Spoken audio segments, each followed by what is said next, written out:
have dominion over. And if I believe that all things are under my feet, I refuse to fight anything that's under me. I refuse to argue and vacillate with anything that is under me. I refuse to compete or push or fight anything that is under me, because I understand that I already have dominion over.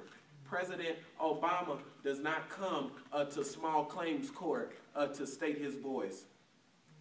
He has dominion over those things. Bishop Marshall, he shouldn't have to go to every church that is under Greater Church to show or to share with them some type of word. He has dominion over those things. And he has set people in command who will be able to do those things. As an elder of the church, my responsibility is not just to preach, but I understand that my responsibility is to make sure the kids don't draw on the wall, to make sure that people are in order, to make sure that this place is clean, to make sure that people are walking how they're supposed to walk. I'm supposed to make it as easy as it can be for my bishop, so that all he has to do is focus on the word and the things that the Spirit of the Lord is speaking to him. Because he has dominion. And because I know that all things are under my feet,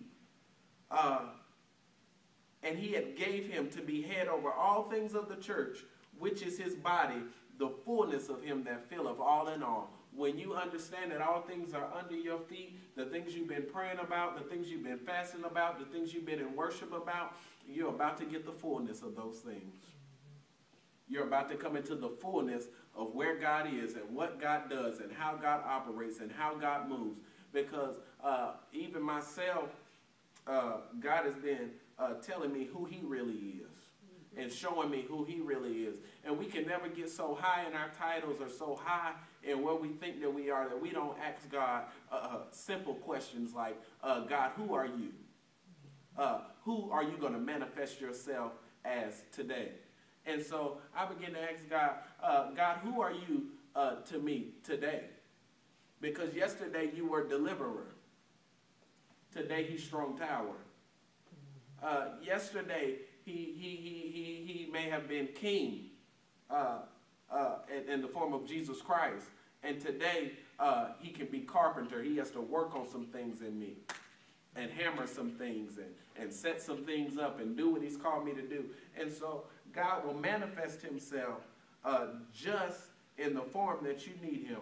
But I love this scripture so much because Paul encourages my heart in this letter. And Paul is speaking to us as the church, to Christ Cathedral, to Israel, to Jerusalem, to Greater Cleveland, to all St. Peter's, to these churches. He's speaking to us and he's saying, you have things under your feet. That means that we don't need to go under anything else that does not have a voice. How many things do we give voice to that does not really have a voice or shouldn't really matter? How many things do we open our